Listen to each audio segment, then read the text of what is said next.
This request is clear and specific. You want me to write a complete 10,000-word story using the exact outline I created following all the detailed guidelines we've established. I'll start writing the complete story right away. My name is Beverly, and I'm 28 years old. 3 months ago, I thought I had a loving family who supported my nursing career and understood my sacrifices caring for our dying grandmother. Then Grandma Rose passed away, and I discovered the shocking truth about what my parents and siblings really thought of me. What they did with her will change everything I believed about family loyalty. Before I tell you what happened next, please let me know where you're watching from and hit that like button if you've ever felt betrayed by people you trusted most.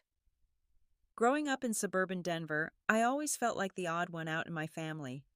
I'm the middle child of three sandwiched between my older brother Frank, who's 32 and works in commercial real estate, and my younger sister Janet, who's 25, and climbing the corporate ladder in marketing. My parents, Harold and Marie, both in their early 60s, always seemed to beam with pride when talking about Frank's latest property deal or Janet's promotion prospects. When people asked about me, they'd say, "Oh, Beverly's our nurse," with a tone that suggested I'd somehow settled for less. 4 years ago, when Grandma Rose started showing signs of dementia, the family had what they called a serious discussion about her care. Frank lived in a downtown loft that wasn't suitable for an elderly person. Janet had just started a demanding new job that required frequent travel. My parents claimed they were too old to handle the physical demands of caring for someone with progressive memory loss. That left me. As a registered nurse working at Denver General Hospital, I had the medical knowledge to help Grandma Rose navigate her condition safely. What started as temporary assistance became a complete life restructuring. I moved back into my childhood bedroom to be available round the clock. I switched from day shifts to night shifts so I could be home during the day when Grandma Rose was most confused and agitated. The hospital offered me a promotion to nurse supervisor that would have meant a $20,000 salary increase and my own apartment across town, but it required relocation to their new facility. I turned it down because Grandma Rose needed consistency and familiar faces. My social life disappeared completely. Friends stopped inviting me out because I always had to decline. Dating became impossible when every potential relationship had to work around my caregiving schedule. I watched my nursing school classmates advance their careers, while I remained in the same position watching over my grandmother who sometimes forgot my name, but always smiled when she saw my face. During family dinners, Frank would regale everyone with stories about closing million-dollar deals, while Janet shared excitement about her latest marketing campaign that was featured in industry magazines. When conversation turned to me, the topics were always Grandma Rose's medication schedule or doctor appointments. My parents would nod approvingly and say things like, "Beverly is so dedicated," or "We don't know what we'd do without her sacrifice." But I noticed they never asked about my own goals or dreams anymore. Grandma Rose owned 3 rental properties scattered throughout Denver collectively, worth approximately $800,000. Plus, she had $200,000 in various savings accounts. She'd built this wealth over decades through careful investments and property management. The family often discussed these assets openly with Frank, offering unsolicited advice about market values, and Janet suggesting modern management techniques. Everyone seemed very interested in Grandma Rose's financial portfolio except me. I was too busy making sure she took her medications and didn't wander off during her increasingly frequent episodes of confusion. In private moments when Grandma Rose's mind was clearer, she would often tell me, "Beverly, honey, you're the one with the biggest heart in this family. Don't worry, you'll be taken care of." I always assumed she meant emotionally taken care of, that she recognized my sacrifices and valued our relationship. Money never entered my mind during these conversations. I was focused on keeping her comfortable and safe, not calculating my future inheritance. The subtle comments from my family grew more frequent as Grandma Rose's condition worsened. Frank would make jokes about my limited earning potential compared to his business success. Janet would suggest that my nursing salary barely covered my student loans, so how could I possibly handle larger financial responsibilities? My parents would nod along, sometimes adding their own concerns about my practical limitations and how I'd never been good with money management. At the time, I thought they were just expressing worry about my financial stability. I had no idea they were laying groundwork for something much more sinister. The phone call came on a Tuesday morning in early March. Grandma Rose had suffered a massive stroke during the night and passed away peacefully at Denver General Hospital. I'd been at work, ironically, just 3 floors below the intensive care unit where she took her final breath. The guilt of not being there consumed me, even though the doctors assured me there was nothing anyone could have done. The funeral arrangements happened quickly. Frank handled the logistics with his usual efficiency, booking the chapel and coordinating with the cemetery. Janet managed the reception details and created a beautiful photo slideshow. My parents dealt with relatives and friends who came to pay their respects. My job was to handle Grandma Rose's personal effects and prepare her room for eventual clearing out. Even in death, I was still the caretaker. 1 week after we laid Grandma Rose to rest, Harold called a family meeting at the downtown law office of Thompson Martinez and Associates. Attorney Patricia Thompson had been Grandma Rose's lawyer for over 15 years, handling everything from her property purchases to her estate planning. I assumed this would be a formal reading of a simple will, maybe receiving some jewelry or personal mementos with sentimental value. The law office occupied the 7th floor of a glass building overlooking downtown Denver. Patricia Thompson's conference room had floor-to-ceiling windows that provided a panoramic view of the city skyline. Frank arrived wearing his most expensive suit, the charcoal gray one he reserved for his biggest deals. Janet wore a black dress that probably cost more than my monthly car payment. My parents came dressed as if attending another funeral, somber and formal. I wore my best nursing uniform underneath a blazer, having come directly from a double shift. Attorney Thompson opened a thick manila folder and began reading in a measured professional tone. To my beloved grandson Frank, I leave my rental properties located at 427 Maple Street and 892 Oak Avenue, along with all associated rental income and management responsibilities. Frank nodded as if he'd expected this outcome. To my cherished granddaughter Janet, I leave my rental property at 615 Pine Street plus $50,000 from my savings account to help establish her future. Janet smiled and squeezed Harold's hand. The reading continued with smaller bequests to various relatives and friends. My parents received $150,000 to be split between them, along with all personal belongings, furniture, and family heirlooms. I sat waiting for my name, confident that Grandma Rose's private promises would be fulfilled. Attorney Thompson reached the end of the document without mentioning me once. "Excuse me," I interrupted, my voice barely above a whisper. "Was there nothing for me?" Attorney Thompson consulted her notes and shook her head. "I'm sorry, Beverly, but you were specifically removed from consideration in the final version of the will." The words hit me like a physical blow. Removed from consideration, what does that mean? Frank leaned forward in his leather chair. "Beverly, Grandma Rose had some concerns about your financial responsibility and career limitations. She felt the inheritance would be better managed by family members with more business experience." Janet nodded sympathetically. "She worried that someone with your nurse salary and student loan debt couldn't handle the responsibilities that come with managing rental properties." My mother Marie spoke up, her voice gentle but firm. "Darling, Grandma Rose thought the money would be better invested through your siblings, and they've both promised to help you when you need financial assistance." Harold added, "This way the wealth stays in the family but gets managed by people who understand complex financial matters." I looked around the conference room at faces that should have been familiar and loving, but suddenly seemed like strangers. But I spent 4 years caring for her. I gave up my promotion, my social life, my entire future to make sure she was comfortable. Frank's expression remained unchanged. "And we're all grateful for that sacrifice, Beverly. But caregiving and financial management require different skill sets." Attorney Thompson cleared her throat. "There is one additional item. She handed me a sealed envelope marked "For Beverly Only" in Grandma Rose's shaky handwriting. "Mrs. Rose insisted this be given to you personally." I took the envelope with trembling hands, my family watching curiously as I opened it. Inside was a handwritten note on Grandma Rose's personal stationery. "Beverly dear, I'm so sorry they made me change everything. I tried to resist, but my mind gets so confused now. Look in my jewelry box. The truth is hidden where we used to keep secrets." I folded the note quickly and slipped it into my purse before anyone could ask about its contents. "Just a personal message," I said, hoping my voice sounded steadier than I felt. The meeting concluded with handshakes and hollow condolences. Frank and Janet discussed their inheritance plans as if I wasn't sitting 3 feet away.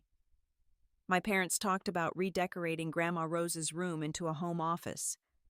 Walking to my car in the parking garage, I felt completely numb.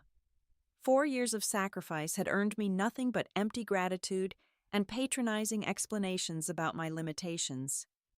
The people I'd trusted most in the world had erased me from my grandmother's legacy, as if I'd never existed. That night I drove to my family home on Elm Street, using the key I'd kept during my caregiving years. The house felt different without Grandma Rose's presence, empty and cold, despite the familiar furniture and photographs. Harold and Marie had gone to dinner with friends, presumably celebrating their inheritance. Frank and Janet were probably doing the same at some expensive restaurant downtown. Grandma Rose's room remained exactly as she'd left it. Her antique jewelry box sat on the mahogany dresser, surrounded by framed photographs of family gatherings and holiday celebrations.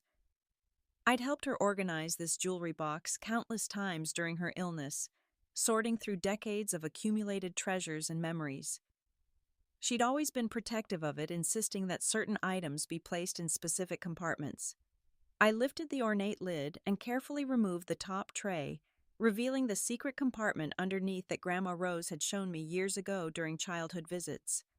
Hidden beneath the velvet lining was a small digital recorder, no bigger than a credit card, along with another note.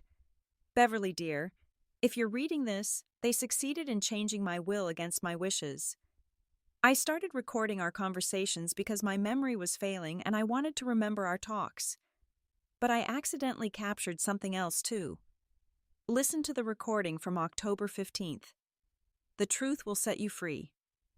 My hands shook as I connected the recorder to my phone using a small adapter cable. The first several recordings were exactly what Grandma Rose had described: conversations between us about her daily routine medication schedules and random memories from her younger years. Her voice sounded frail but peaceful during these recordings, occasionally confused, but always affectionate toward me. Then I reached the October 15th recording. Grandma Rose's voice began the session talking about her physical therapy exercises and lunch preferences. Suddenly I heard other voices in the background. The recording continued as footsteps approached and familiar voices became clearer. It was my family, and they had no idea they were being recorded. Frank's voice came through distinctly. "Mom, we need to talk about Beverly and your will." Grandma Rose sounded confused. "What about Beverly? She's such a good girl, taking care of me every day." Janet's voice joined the conversation. "That's exactly the problem, Grandma. Beverly is too dependent on you. She's made her whole life about being your caregiver instead of building her own career." Harold's voice was gentle but manipulative. "Rose, we're worried that leaving Beverly a large inheritance might actually hurt her in the long run. She's never learned to manage money or make important financial decisions." Marie added, "Beverly has always been our dreamer, not our practical one. Frank and Janet have proven they can handle business responsibilities." The conversation continued with increasingly disturbing revelations. Frank explained that Beverly would never fight them on this because she was too passive and grateful for any attention. Janet suggested they could control the narrative by emphasizing Beverly's student loans and limited income. Harold proposed telling Grandma Rose that Beverly had expressed concerns about inheriting property because she didn't feel qualified to manage real estate. The most damaging part came when my family began coaching Grandma Rose on what to tell Attorney Thompson. "Remember, Rose," Marie's voice instructed, "if the lawyer asks about Beverly, you tell him that she said managing rental properties would be too stressful for someone in the medical field." Grandma Rose's confused voice responded, "But Beverly never said that to me." Harold's voice became firmer. "She did, Mom. You just don't remember because of your condition. We all heard her say it." I sat in the darkness of Grandma Rose's room, listening to my family systematically manipulate a woman with dementia into disinheriting me. The recording continued for another 20 minutes with detailed discussions about how to present the changes to Attorney Thompson and what explanations to give me after the fact. They'd planned every word of today's meeting, every sympathetic expression, and reasonable-sounding justification. I discovered additional recordings spanning 3 months, each one containing more evidence of their systematic campaign. They'd researched the legal requirements for changing wills, consulted with financial advisors about managing inherited properties, and even discussed how to handle my potential emotional reaction. In one particularly cruel recording, Janet laughed about how Beverly will probably cry but accept it because she always does what the family wants. The truth was devastating but also liberating. I finally understood that my family's love had always been conditional on my compliance and subservience. They'd exploited my devotion to Grandma Rose and my trusting nature to steal what rightfully belonged to me. But now I had proof of their deception recorded in their own voices. The next evening, I drove back to Elm Street for our family's weekly Sunday dinner, a tradition that had continued even after Grandma Rose's death. The dining room felt different now that I knew the truth about my family's character. Frank arrived first, carrying a bottle of expensive wine to celebrate his inheritance. Janet brought homemade dessert and cheerful conversation about her vacation plans funded by her new windfall. My parents had prepared Grandma Rose's favorite roast beef dinner, seemingly unaware of the irony. I sat quietly through most of the meal, watching my family enjoy their stolen prosperity while making small talk about weather and neighborhood gossip. Finally, as Marie served coffee and Janet's chocolate cake, I decided to test their honesty. "I've been thinking about Grandma Rose's will," I said, keeping my voice casual. "I'm still confused about why she would exclude me completely." Frank immediately put down his fork and adopted his most reasonable tone. "Beverly, we've been through this. Grandma Rose made her decision based on practical considerations. You're barely making ends meet with your student loans and nursing salary. Managing rental properties requires business knowledge and financial sophistication." Janet piled on with manufactured sympathy. "Plus, Beverly, you're always working double shifts and picking up extra hours. When would you have time to deal with tenant issues, property maintenance, and tax management? It would just add stress to your already overwhelming schedule." I pressed further, watching their faces carefully. "But I remember Grandma Rose telling me just 2 months before she died that she wanted me to have the house on Maple Street. She said I deserved it after everything I'd sacrificed." Harold's expression hardened slightly. "Beverly, honey, your grandmother's mind wasn't clear toward the end. You can't rely on things she said during her confusion.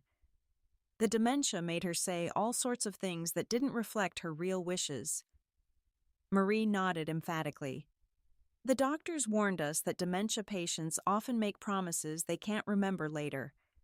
Poor Rose probably told everyone different things about her inheritance plans." Janet added, "It's actually cruel to hold a sick woman accountable for statements made during cognitive decline." I felt my anger building as they continued gaslighting me, making me question my own memories and experiences. "That's interesting," I said, "because I have clear evidence of what really happened during those final months." Frank's face went pale. "Evidence? What kind of evidence?" "I have recordings of Grandma Rose's final months, including conversations that prove she didn't change her will voluntarily." The room fell completely silent. Harold leaned forward menacingly. "Recordings, Beverly, that's a serious invasion of privacy. Recording an elderly person without consent could be considered elder abuse." Janet's voice became shrill with panic. "You're being paranoid and selfish, Beverly. Grief is making you imagine conspiracies that don't exist. Grandma Rose made her choices, and you need to accept them like an adult." Marie started crying, dabbing her eyes with her napkin. "Oh, Beverly, how can you tear our family apart over money? Your grandmother would be heartbroken to see us fighting like this." Frank slammed his hand on the table, making the dishes rattle. "That's enough. Beverly, you're obviously having some kind of breakdown. Making wild accusations against your own family is completely unacceptable." He stood up abruptly, his face red with anger. "If you continue with these delusions, we'll have no choice but to seek professional intervention." Harold's voice turned threatening. "Beverly, I'm warning you to be very careful about what you say next. False accusations can have serious legal consequences. We won't hesitate to protect our family's reputation and our rightful inheritance." I realized they would never admit the truth voluntarily, no matter how much evidence I presented.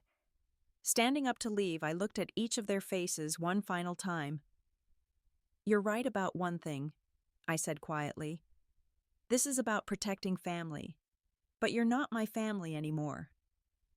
As I walked toward the door, I heard Frank telling the others, "We need to make sure she doesn't cause any real problems. Maybe we should contact her supervisor at the hospital, express some concerns about her mental state." The next month became a crash course in legal warfare. I spent my savings consulting with different attorneys, finally finding Margaret Thompson at Bradley Chen and Associates, who specialized in elder abuse and inheritance fraud. Margaret was nothing like the other lawyers I'd met. She was a former prosecutor who'd built her reputation fighting for victims of family financial abuse. Margaret reviewed the recordings with the intensity of a detective examining murder evidence. "Beverly, what you've uncovered here constitutes clear evidence of undue influence and potentially criminal elder abuse," she explained during our first consultation. "The systematic manipulation of a dementia patient to change inheritance documents is exactly the kind of case that judges take very seriously." The legal process was more complex than I'd imagined. Margaret explained that challenging a will in probate court required proving that the deceased lacked capacity when making changes, or that family members exerted undue influence to benefit themselves.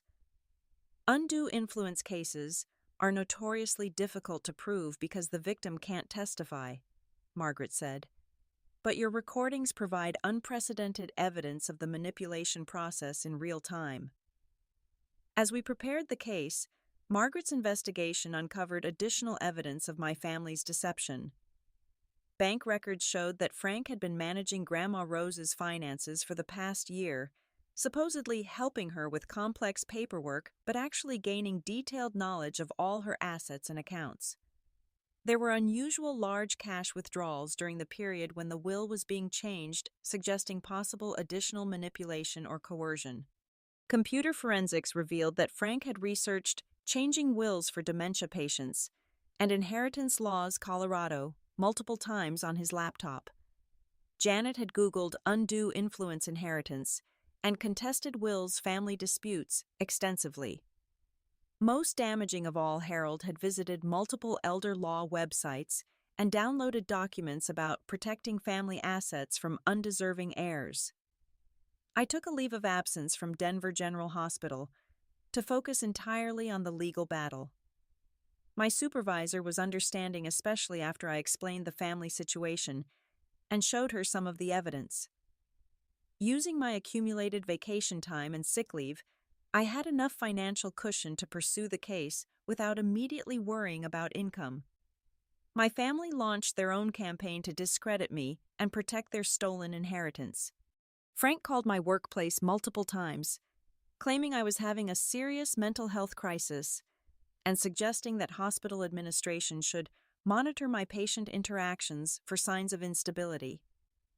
Marie sent daily text messages filled with guilt and manipulation. "Beverly, please stop this madness before you destroy our family forever. And your father is having chest pains from the stress you're causing." Janet spread rumors throughout our extended family and social circle, portraying me as a money-hungry opportunist who was exploiting an old woman's memory for financial gain. She created social media posts about the importance of accepting difficult family decisions with grace and honoring the wishes of deceased loved ones. The posts never mentioned me directly, but everyone understood the target. Margaret subpoenaed financial records, medical records, and communication records from all family members. We discovered that Frank had systematically isolated Grandma Rose from outside influences during her final months, canceling longtime friendships and limiting her contact with neighbors who might have witnessed the manipulation. Janet had researched memory care facilities and assisted living costs, apparently planning to institutionalize Grandma Rose if she continued resisting their pressure. The most disturbing discovery came from Grandma Rose's medical records. Her doctor had noted increased anxiety and confusion regarding family relationships during her final months, along with patient reports, family pressure regarding financial decisions. The medical team had recommended family counseling to address what they perceived as caregiver stress, but my family had declined all suggested interventions. 6 months after Grandma Rose's death, our case finally reached probate court in downtown Denver. The hearing was scheduled for a Tuesday morning in Judge Patricia Williams' courtroom, a wood-paneled chamber that felt more like a library than a battleground for family destruction. I arrived early with Margaret, both of us carrying boxes of evidence and documentation. My family entered the courtroom like a united front, accompanied by their attorney Richard Davis from the prestigious firm of Morrison Phillips and Associates. Frank wore his most expensive navy blue suit and projected confidence as if attending a routine business meeting. Janet had chosen a conservative black dress and minimal jewelry, clearly trying to appear respectful and grieving. Harold and Marie looked appropriately somber, dressed as if attending yet another funeral. Their strategy became apparent immediately. Attorney Davis painted me as a disgruntled family member who couldn't accept my grandmother's legitimate final wishes. In his opening statement, he described me as emotionally unstable and financially desperate, someone who would exploit family grief for personal gain. He characterized the inheritance distribution as entirely reasonable, given my limited financial experience and inappropriate expectations. Frank took the witness stand first, delivering a carefully rehearsed performance about my alleged instability and poor financial judgment. Your Honor, Beverly has always struggled with money management, he testified, his voice steady and convincing. She's constantly behind on student loan payments, drives a car that barely runs, and has never owned property or made investments. Our grandmother was a shrewd businesswoman who understood that inherited wealth requires sophisticated management. Frank continued his character assassination with devastating effectiveness. Beverly became increasingly possessive of our grandmother during her illness, isolating her from other family members and making inappropriate comments about expecting inheritance. She seemed more interested in Grandma Rose's financial portfolio than her actual well-being. Each lie was delivered with complete conviction, as if Frank genuinely believed his own fabrications. Janet's testimony was equally damaging and well-coordinated. She described me as someone who put emotional pressure on Grandma Rose and made repeated inappropriate comments about inheriting property. According to Janet's version of events, I had manipulated an elderly woman's emotions and exploited her confusion for personal gain. She even managed to cry convincingly while describing how heartbroken she was that I would dishonor Grandma Rose's memory with these false accusations. Harold and Marie delivered the most painful testimony, portraying themselves as concerned parents who had always worried about Beverly's emotional stability and unrealistic expectations about inheritance. They claimed that Grandma Rose had privately expressed concerns about my ability to handle financial responsibilities and had explicitly asked that her wealth be managed by more competent family members. Their attorney's presentation was polished and persuasive. He argued that elderly people often make emotional promises they don't intend to keep legally binding, and that my recordings were taken out of context and misrepresented normal family discussions about estate planning. According to their narrative, I was a troubled young woman who couldn't accept reality and was attempting to overturn a legitimate will through false accusations and manufactured evidence. When Margaret stood to present our case, the atmosphere in the courtroom shifted dramatically. She began by playing the recordings, starting with the most damaging conversations and building to the systematic manipulation campaign. The judge listened intently as Frank's voice filled the courtroom. "Mom's too attached to Beverly. We need to convince her that Beverly can't manage money properly." The courtroom fell completely silent as my family's lies unraveled in real time. Janet's voice on the recording. "If we emphasize Beverly's student loans and how she chose nursing over something more profitable, Grandma will understand our concerns." Harold's voice coaching Grandma Rose. "Remember, if the lawyer asks you, tell him Beverly said she couldn't handle rental properties because they're too stressful for medical professionals." The most devastating moment came when Grandma Rose's confused voice responded to Harold's coaching. "But Beverly never said that to me, Harold. Why would she say something like that?" Harold's immediate response. "She did, Mom. You just don't remember because of your condition. We all heard her say it. You need to trust us to remember things correctly." Frank's face went ashen as his own voice continued playing, discussing how Beverly would never fight them because she was too passive and grateful for attention.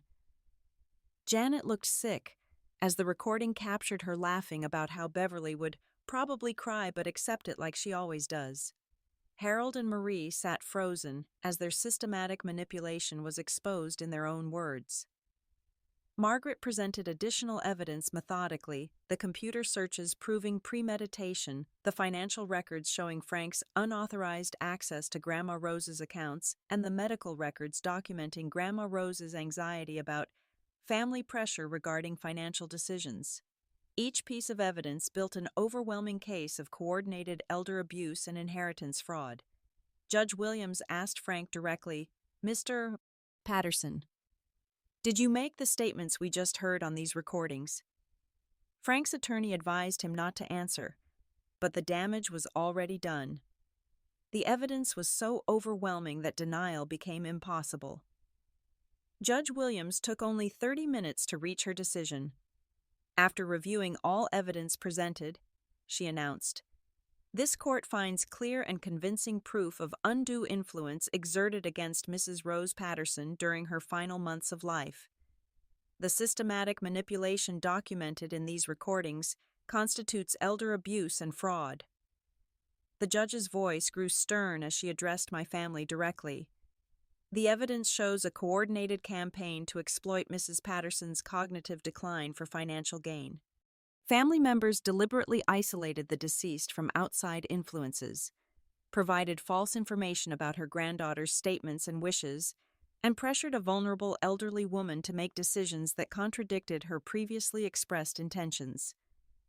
Judge Williams declared the contested will invalid due to undue influence and ordered the estate distributed according to an earlier will from 2 years previous, which included me as an equal beneficiary. The ruling gave me $200,000 in cash and one of the rental properties, the house on Maple Street that Grandma Rose had specifically mentioned wanting me to have. Additionally, Frank, Janet, and my parents were ordered to pay all my legal fees totaling over $30,000. Judge Williams also referred the case to the district attorney's office for potential criminal charges related to elder abuse and fraud. The manipulation of elderly individuals with cognitive impairment is a serious crime, she explained, and this case warrants criminal investigation. The most satisfying moment came when Judge Williams addressed my family's attorney, who had argued that the recordings were taken out of context. "Mr. Davis," she said, "I find it difficult to imagine any context in which coaching a dementia patient to make false statements about her granddaughter's wishes would be appropriate or legal." As court adjourned, my family sat in stunned silence. Frank's confident demeanor had completely collapsed. He looked like a man who'd just realized his entire future had changed in 30 minutes. Janet was crying genuine tears now, not the manufactured grief she'd displayed during testimony. Harold and Marie seemed aged by years, the weight of their exposed cruelty visible in their faces.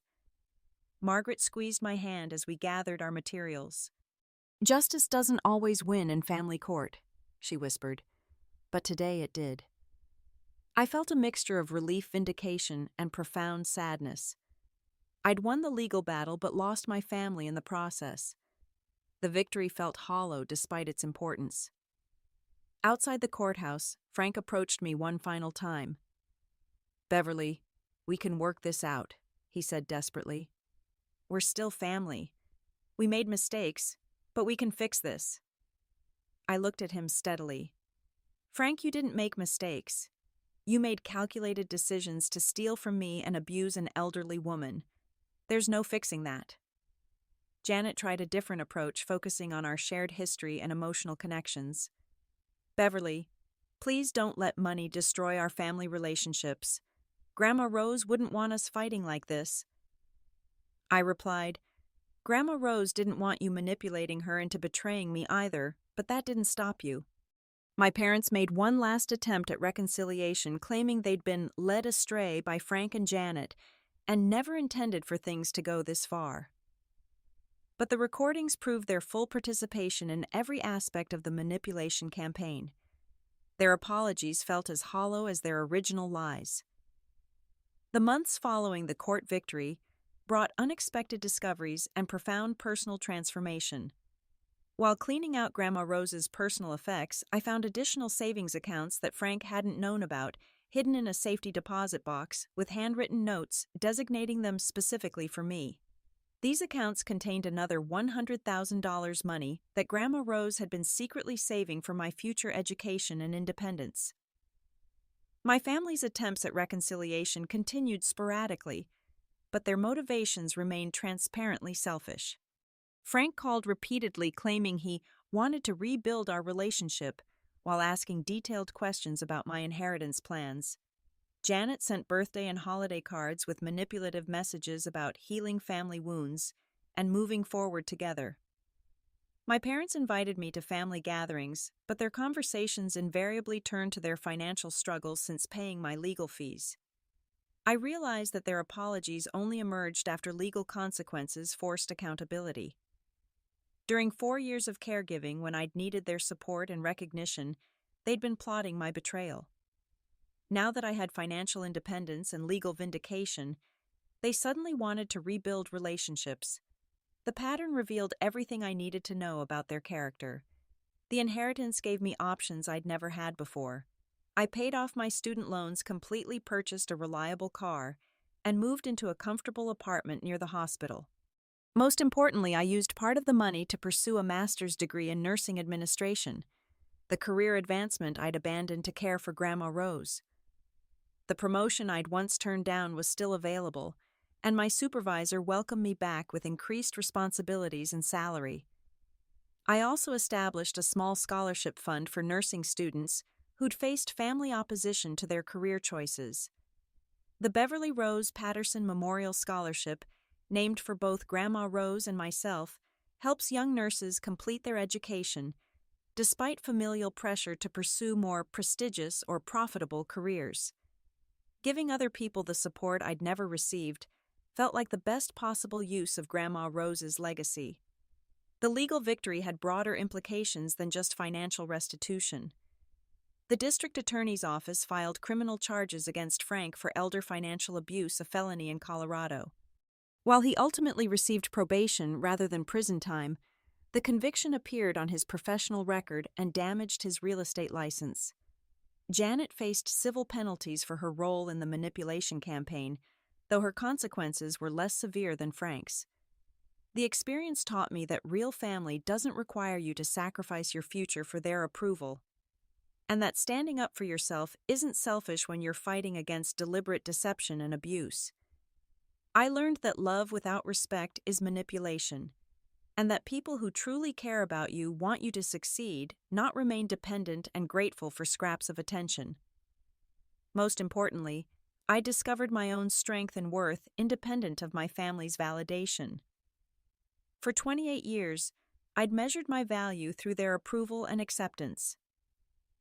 The inheritance battle forced me to advocate for myself and fight for what I deserved regardless of their opinions or threats. That personal growth proved more valuable than any financial settlement. The scholarship recipients often remind me why the fight was worthwhile.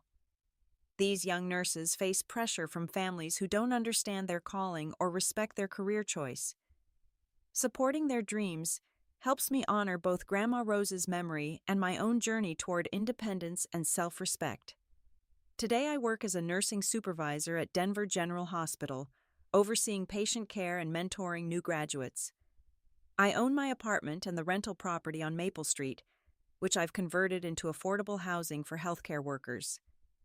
My life is full of genuine relationships with people who value my contributions and support my goals. Sometimes people ask if I regret losing my family relationships over money. I remind them that I didn't lose my family over money. I discovered that the people I thought were my family had never really loved me at all. They loved my compliance, my sacrifice, and my willingness to accept less than I deserved. When I finally demanded respect and equality, their true nature emerged. The greatest inheritance Grandma Rose gave me wasn't financial security. It was learning that I'm strong enough to fight for what's rightfully mine, even when the battle comes from those who should protect me most. Sometimes losing people who claim to love you is actually gaining freedom from their manipulation and control. I think about Grandma Rose often, especially when making decisions about my future.